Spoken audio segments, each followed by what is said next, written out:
Hey guys, welcome to my YouTube channel sisters goals.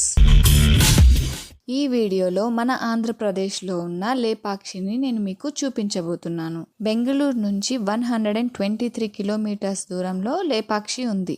మాకైతే almost 3 hours పట్టింది కార్లో. మధ్యలో బ్రేక్ఫాస్ట్ చేసుకుని వెళ్ళాము. లేపాక్షి వచ్చేసి అనంతపూర్ డిస్టిక్లో ఉంది. కర్ణాటక బార్డర్లో ఉండటం వల్ల బెంగళూరు వాళ్ళకి కాస్త దగ్గరలో ఉందన్నమాట. సో వీకెండ్లో తప్పకుండా ట్రై చేయండి బెంగళూరులో ఉండేవాళ్ళు. It's a very grateful experience with family.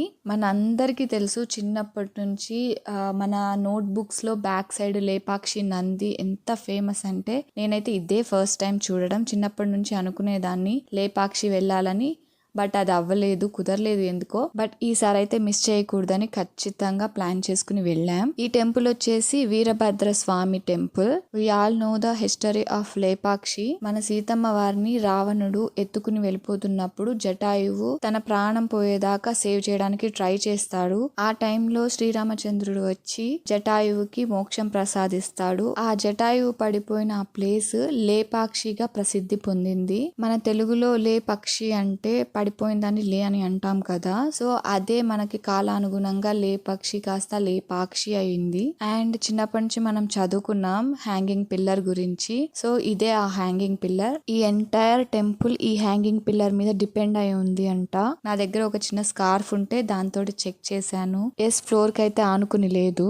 Just a great miracle. Yes, our ancients are very very talented and they are excellent architects. It's a blessing to visit this temple. ఇంకా మా చెర్రీకి అయితే temples అంటే ఎంత ఇష్టం అంటే అసలు చెప్పలేమన్నమాట. He's just 1 year old. But temples దగ్గరికి వెళ్తే తనే తీసుకొని బొట్టు పెట్టుకుంటాడు, తీర్థం తనే తాగుతాడు, తనే నమస్తే చెప్తాడు మనం చెప్పకుండానే. టెంపుల్ వచ్చేసి Virupanna and Veeranna, they both are brothers. వాళ్ళు బిల్డ్ చేశారని చెప్తారు. At that time Vijayanagaram king వచ్చేసి అచ్యుత దేవరాయ ఈ టెంపుల్ ని 15th to 16th century మధ్యలో బిల్డ్ చేశారు. Now it's 21st century. ఈ టెంపుల్ అయితే పూర్తిగా కన్స్ట్రక్ట్ చేయలేకపోయారు, అర్ధాంతరంగా ఆపేశారు.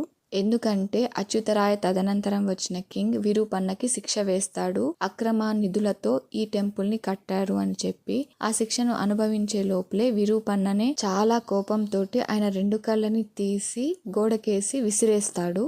ఆ ఐ బ్లీడెడ్ స్టెయిన్సే ఇవి. ఎప్పుడైతే జటాయువు సీతమ్మ వారిని సేవ్ చేయడానికి ట్రై చేస్తుందో అప్పుడు సీతమ్మ వారి పాదం ఇక్కడ పడిందని, అందులో నుంచి ఎప్పుడు నీరు వస్తూ ఉంటుందని, జటాయువు శ్రీరామచంద్రుడు వచ్చేదాకా తన ప్రాణాన్ని కాపాడుకోవడానికి ఆ నీరు ఉపయోగపడిందని చెప్తూ ఉంటారు. సీతమ్మ వారి పాదం చాలా పెద్దగా ఉంది కదా, త్రేతాయుగంలో వారు అంత హైట్ ఉండేవారట.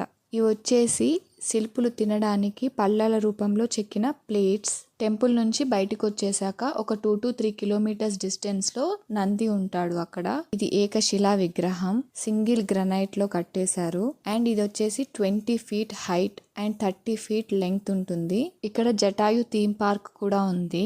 ఈ టెంపుల్ వింటర్ లో వెళ్ళడానికి ప్లాన్ చేసుకోండి, సమ్మర్ లో చాలా కష్టంగా ఉంటుంది.